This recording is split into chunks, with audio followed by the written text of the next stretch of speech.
Hi, everyone. Welcome to The Balancing Act. And we have a great guest for you today, Paulina Matteson. Paulina, good to see you, my friend. Good to see you, too. And thank you for having me on the show. Absolutely. You all are in for a treat. Paulina is a real estate agent, a mother. You do all things extraordinarily. And you also were a big help in bringing a big name to the real estate world here in the Valley. What was it? It's kind of connected to reality shows, in fact. Yes. So Sirhan, Arizona, we opened in March, Ryan Sirhan's brokerage out of New York. Met Ryan about 3 years ago in New York City at his mastermind at the Central Park Tower listing in New York. And that day that I had met everybody, just knew it's something that I wanted to be a part of. So he just had Manhattan at the time, and so here we are. We opened Sirhan, Arizona in March. Talks of it came up in September, and I was so excited to be a part of it and be one of the founding members to help bring that brokerage to Arizona. Yeah, congratulations. We met on a Cool House shoot, and we did. I was instantly like, Paulina's amazing. You're also a mom, and let's go back to the beginning too and talk about how did you begin to balance it all? When did you go, okay, I'm going to get into real estate? And I think it's a lot more difficult than people actually think. I think it is too. I think from the outside looking in, sometimes it looks like you have it all together. And honestly, I try and do all the things, plan my day the night before, wake up early, work out, meditate, manifest, make breakfast for the kids, get my schedule together. And honestly, sometimes it all comes together and sometimes it doesn't. I think it's a series of trade-offs. Sometimes I'm more in my business and less in my family, but I really try and be intentional now with my time. One thing I've learned, I used to say yes to everything. Every conference, every meeting, every event, I thought that's what growth looked like. And I realized that when I'm pulled in 1,000 directions, people don't get 100% of Paulina. I think saying no to certain things and makes room for the things that are important to you. Yeah. So that's really how I think I've changed, just to be more intentional. That is, it's interesting you mentioned that word. That actually is my word of the year. That's my word of the year too. Really? Yes, All right, it really is. All right. Intentional. And I don't always pick words that would carry me through the year, but I'm really trying something different this year. Okay. What was it about being intentional? How do you do that? Is it looking at your priorities on a daily basis and going, okay, I want to go to this mastermind or this conference, but my children have something going on. How do you decide, what you're going to do? What you're going to do. Have you heard of Jesse Itzler with the big calendar? Okay, so I look him up. He's amazing. He's an entrepreneur, but also more than anything, I think following him opened my eyes to being intentional. He has a calendar for the year and he puts his life into buckets. So first he schedules his family and priorities and then kind of lets everything else flow in after, so you can see a big picture of the year. So for me, that maybe scheduling something every other month with my family, and just looking at what I have going on and realizing it's a trade-off. If I go to this mastermind maybe, and my daughter has a dance competition, is that where I want to be? Is that more important, or do I want to be here for my kids? So I think really just realizing what's important to me, and do I want to be there? Is it worth it? And doing it that way. Yeah. How did you get started in real estate? So initially I was investor relations. I worked with large cap companies delivering their message. I had a very rigid travel schedule and wanted to start a family. Had always had interest in real estate, and started to switch, get my license while I was still working in the corporate world. That was smart. Mm-hmm. That was really smart, because then you were able to kind of work on your next step while you were still enjoying that career. Right. And I always had interest in real estate. I loved the flexibility, interestingly enough. Right, yeah. And so, I transitioned from the corporate world into real estate and then started to go full time. And I think it's been about 10 years now that I've been in real estate. Yeah. Is it harder or easier than you initially thought? Because I hear both from different real estate agents? Yeah, it's great because you're an entrepreneur, you're in charge of your own business, but at the same time, I love real estate, I love to work, and sometimes it's about setting boundaries. I mean, I feel like I work a lot more hours now than I worked before, but I honestly love it. But it comes down to being able to have those priorities, and make sure that it's not all business, that you have that balance with your family and, other things in your life that make you successful, because it's not just work. I think it's really important to have like success in all different areas of your life, so you have some sort of a balance. Yeah. Do you feel like it's something too that for like someone who's like a mom or a dad who's staying home with kids right now, right? They go to school, and then you're thinking, I'm ready for my next career, my next jump. What can I balance and do while the kids are at school? Does that work, or does it, I feel like sometimes you have showings like in the evenings or on the weekends, so it can be hard also with the family.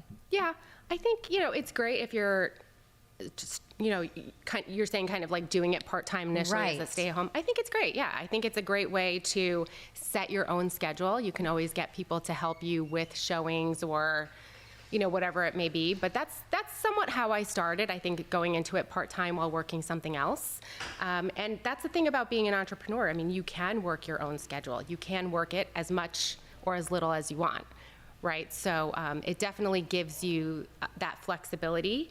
And really, you can work it from anywhere. You don't even have to be in the state, right? I mean, you can work it from anywhere in the world. So you fast forward, right? You become a real estate agent, and then you meet Ryan. You start Serhant here in the Valley, and when you met him initially, you said it was at a mastermind event. Yes. That was one of those events. If you can explain, what is that? What is a mastermind event? So back in 22, so Ryan has a company called Syleste, where he has online real estate courses. And along with that, they do masterminds to the real estate community to get everybody together from around the country, mastermind. And so that was one of the events in New York City. He had an invitation to his listing. There was about 100 people that were able to attend. And it's just agents and brokers from around the country looking for, that have that growth mindset, that want to learn from each other, make connections, really learn about the industry. So it's always great to be in those rooms because you get to learn, you just get to be a better agent. You get to see what's working with other people. You get to meet other people, make those connections. And that's like so huge in real estate. Well, in any industry, in any really. business. Yeah. And so how did you make that connection with him? Was it at that event? So I took a course. I took his Sell-It course one night, and I saw that he did masterminds, and I felt like I need to be at this next mastermind. Happened to come up about a month later. Long story short, but I had posted a photo to get some attention with the company, and somebody from the company did call me. So, and they said, we're having this mastermind. We wanted to invite you. And it's that feeling that you get that, it's like, I don't know why, but I know I need to be in this room. Yes. You ever get those? Yeah. Like, I cannot miss this. And that's honestly how I felt. So I said I was going. I flew to New York. And it was one of those rooms that, $250 million listing, the most expensive listing in the country. I definitely felt I was out of place. But it's like, when you have that feeling that you're uncomfortable, I think that's when you need to go do it. And that's the feeling that I had. So I met him that day. There was about 100 other brokers in there. And I just felt like this is a company that I wanted to be a part of. Very forward thinking, modern day. It really is where real estate is going. And I just wanted to be around that group. So I'm like, when you're ready for Arizona, I want to be a part of it. When you're there and you're in front of all of these people, it's, it's like reality TV. Yeah. You're like the glitz, the glamour, the bling, and you're in New York City. Right. And you said you didn't feel initially like you fit in. But I have to say, Paulina, after meeting you several times, like you do seem like you fit in. I can see why they reached out. And I thought, you know what, this gal's bougie. I love her. Well, thank you. And so, where do you go from here? You launched the agency, with someone else here. Is it a group of people? There's about 6 founders here for Arizona, 6 founding members. So then where does it go from here then? You all branch out, and do you have people who work for you? Yeah, so Serhant is a brokerage here. We started with about 50 agents. We're about at 90. Personally, I mean, obviously they're looking for good people to join, right? For me personally, for what I'm looking to do is grow a little bit more of my team and really just elevate what product we're delivering and the service that we're delivering. Just continue to like elevate what we're doing and just bring the best possible real estate experience that we can. I love it. I love it. What do your kids think about what you do? Because you're very active on social media as well. Yes. No, they love it. I mean, my daughter has some interest in real estate. She's a senior this year, so we'll see where that goes. Maybe you two can travel to New York together. Yes, absolutely. So she has some interest in real estate, and my son, he's in 8th grade, busy with sports and school, and they love it. But it goes back to that balance thing, because sometimes mom is working. Sometimes the business takes a little bit of more of you, especially when you're in that entrepreneurial type world. So it's really just learning to kind of balance everything with my kids. Yeah. Was there ever any guilt when you had to turn something away? Because you really, meaning that you really wanted to do a project, but you had, you needed to be there for your family. And then you don't regret it necessarily, but you're like, okay, I need to put this part of me here for one moment. Yes. I think probably the last 2 years, like I said, I was very much a yes person, go to everything just to get that growth, the meetings, the conferences, the parties, I went to everything. And really the last 2 years, I just realized I have to be very intentional. I have kids that are growing up. I have a senior. Wow. Time is like, it goes by fast. It goes so fast. So, I do have to say kudos to you for building something while your kids are still there. Eventually they leave the house, right? Right. And then you're thinking, oh my goodness, what do I want to do? What do I want to do next? Right. And so that's really exciting. Yes. No, it definitely is. To build on something that you've already created with your hands. You said you have a team that works for you. How many people work for you? I have... Or with you, I should say. I honestly just have a small team. I have a full-time assistant and an agent that helps me with, the showings and some of the behind-the-scenes stuff. Yeah. I would like to grow my team this year, but as of now, yes, it's just a small team. Let's dive into the social media aspect of your job. Yeah. And you do a great job. It is fun to watch. You're fun to follow. And I think you caught me when we met and you said, yeah, I hired this, was it a drone photographer from Canada, or who was it? Mm-hmm. I work with several different videographers, but initially, yes, I had hired somebody out of Canada that came in to do videos and drone. Yeah, just a little bit different than I had been doing before. So when you embarked on that mission to really grow your business on social media, did you sit down and say, okay, how am I going to do this? Or did you have an idea already? Were you already comfortable with social media? So no, I wasn't comfortable with social media. I was on Instagram a little bit here and there, and I was doing some video for real estate, not a whole lot. And I went to a big conference, walked away with one thing. One of the agents said video had really transformed her business. So that was the one thing I wanted to focus on. So I said, for this year, I'm going to make a big investment into video. I'm going to give it 6 months and just see what changes in my business. And yeah, I went from barely doing any video to, really diving into it quite a bit. Yeah. And I can't remember if that's how we came into contact with one another, was maybe through one of your Instagram posts or not, but it was one of your really beautiful properties out in the East Valley, that horse property. So do you go by, and I know the answer to this, but I'm going to ask her anyways. Okay. Are you off the cuff, or do you write a script? I write a script, of course. I'm trying to be more off the cuff, but that is my thing. Yes, I do. But it works for you. Yes, I do prepare before I do my videos. Yeah. I'm definitely more comfortable doing it that way. Just, the background on the house, the area, I like to have my data. Yes. But I'm trying to learn from you because you're so great off the cuff. We had so much fun on a cool house shoot, and the photojournalist who we were working with was like, okay, he put his camera down. He's like, let's practice this. But it was so great. I mean, you really do represent. He also told me that I talk like a pamphlet. But at least you got all the facts. I did. You have all the facts. And so do you have somebody who writes that script for you, or do you put it together? I actually put it together. So you did a great job. Thank you. I look at, the house, some information, and I look at the area, and I do use ChatGPT quite a bit. I say, this is the audience that I'm talking to. This is the location. This is who I think the potential buyer could be. Just speak in that tone. So I do use AI quite a bit. Isn't that amazing? Yeah, it really is. It has saved a lot of time. But I think, the Instagram videos are short. They're 90 seconds, a minute, 90 seconds. So as much data as I can get in there to get some interest, I try and put it in there. How has the social media aspect transformed your business?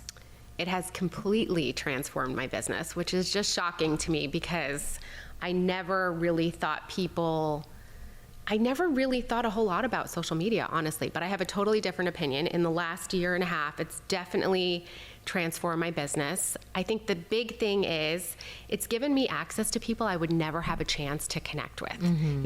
When you're showing a home and it has 300,000 views, I'm reaching people in different countries, in Canada, in New York. My buyers are flying in from across the country. Wow. I would have never had a chance to connect with those people with, traditional marketing alone. Yeah. So it's really, really changed how I'm able to reach people, how many eyes get on these properties, and just the connections that I've made.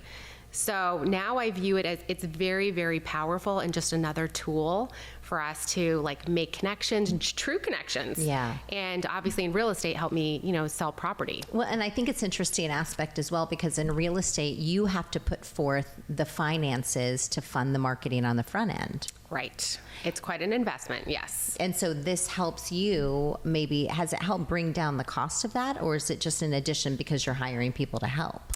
So it's part of my marketing budget at this point. After looking at everything, it's definitely where I'm putting my dollars.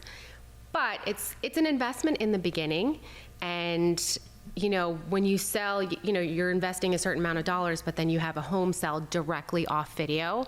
So I kind of look at it as, okay, well, that home sale has paid for the marketing, let's say for the year or 6 months. So I think just watching that conversion and what's actually selling, and then, you do your profit and loss, and then you realize, okay, this is actually where I should be putting my marketing dollars. At least for me, it is. So when I think of social media, I was just thinking, you said your daughter was interested in real estate. I feel like it has become a younger business, so to say, because the content creators, yes, look, for example, some of the Zillow Gone Wild homes that have, billions of followers on their Instagram accounts. How has that really intrigued maybe your daughter? Do you think that's part of it, that she sees the fun about it with social media and the content portion? I think so. It's interesting to see what the younger generation is doing. Yeah. Because she's taken social and she's really into fashion and has had brands reach out to her, and she's doing videos, and people are clicking and buying off of the videos that she's showing of just outfits that she's wearing for these companies. So that actually was interesting to me too. It's like my teenager has all these major brands reaching out to her. So there's definitely something with social. I just think that whole reach and what people are doing and the messages you can deliver and the sales you can make and just the connections that you can make. It's been very interesting to watch over the year and a half for me. Yeah. Well, and then your teenager is able to bring in income. So you're Yes, not I know. It's great. And I was like, can you get me some of those brands to follow me, please? Yeah. Some of my outfits. Some of the facial products. Can I have some face cleaner or, face wash? I know. Definitely. So when you look ahead with your company and your family and how it all kind of works together, potential, I guess, for you to work with your daughter in the future if she's still interested in real estate. But do you see yourself, there really is no end in sight when you look at the future in terms of, this is a great career. Yeah. And what about reality TV? I don't think reality TV is for me. I love to watch it. I mean, we have Owning Manhattan. We're on season 2, which has been really great to watch for our brokerage. I think it's given us a ton of visibility globally. It's very strategic, as well as just, as well as the reality TV show. It's strategic because it brings so many eyes to our business, our brand, our listings. So in that respect, I think it's been really great. No reality TV for me. Maybe some, Darn. I know. Maybe some stages, teaching people about real estate or social media or marketing. I may have some interest in that. Like a keynote. Yeah, like a keynote. Yeah, some of these conferences, attending some of the conferences and sharing some of the information that I've learned. I would definitely have interest in that. What are some of the wildest things you've seen in homes? If you can think about this. So, I remember walking through a cool house, and it was a former athlete, and it was right along Camelback Mountain, and it had a purple suede or velvet walls throughout the home. And I thought, this is wild. I'm sure traveling to New York and seeing some of those amazing properties, and here in the Valley we have amazing properties. What are some of the most unique things that, if you can recall anything? I mean, I've seen some pretty spectacular properties. I think, I go into some that have, gun ranges and racetracks and some of the most incredible views built into the mountains at the top of the mountains. Sometimes I think I'm like, am I not living I'm not living my best life. You're like, who lives here? Should I live here? I know. Yeah. There was one cool house that I went into, and it was in the heart of downtown Phoenix, in one of the historic neighborhoods, $8 million home that we shot for Cool House. And it had a fireplace made out of stone that was brought in from New York, that was built, I want to say it was like the early 1900s or something. And it was like a historic fireplace that was put in, installed in this house. Yeah. But I always think there's always so many different properties. Are there properties that you turn away, or that you say, I'm really sorry, I'm probably not the right agent for you? Or, you might pass on something, you just don't have the time or anything like that? Yes, there's definitely properties that I pass on. I think more from a strategy, maybe pricing standpoint, or we're just not seeing things the same way.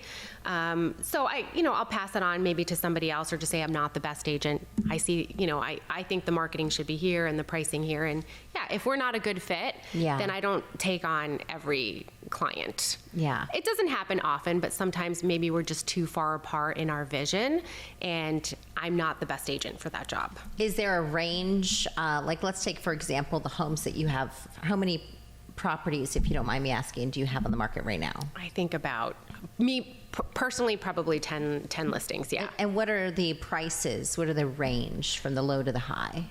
I think the highest one listed right now is at $5 million. Yeah. Is it crazy? Like, you've been in real estate for 10 years. I feel like $5 million, like, that doesn't get you that much in some parts of the Valley. Right. No, it depends what part of the Valley you're in. So that one is East Valley, actually the horse property that you've been at. Yes. So it depends on, East Valley versus Scottsdale, Paradise Valley, totally different buying power and price points. Yeah. And I think we've seen the Valley grow and boom in terms of real estate over the last many years. Absolutely. I mean, there's definitely so many emerging growth pockets. East Valley's completely exploded and going, further out. Queen Creek, Santan Valley, there's a ton of growth in there. Chandler Gilbert has seen a lot of growth, pretty much built out. Same with Scottsdale and Paradise Valley, just the renovation going on in Paradise Valley as well, and all the estates. And it's been interesting to watch what's evolved over the last decade. And something I think too that's really interesting, and we just have a few minutes left, is it's been, I guess, at least 10 years that I've been producing cool house. There are homes that have a story. I feel like every home has a story. Even if it's a home that was built within a community, you know, a mass community or something like that. Every home has a story for the people who live there or the type of community that it's in. Do you have that same type of thought process on properties? I feel like they do have a life. They do. Obviously every property is different. That one that we shot, Cool Homes on Mesquite in Gilbert, that family has lived there for 32 years. It's a horse property. There are so many stories there, definitely a legacy property. They raise their kids, grandkids. So it's always interesting when a house, you know, just has that history behind it. With a lot of memories. A lot of memories. Right? And it's an emotional process. It's not, you know, it's when people have lived in a home their whole life, it is definitely very emotional sale.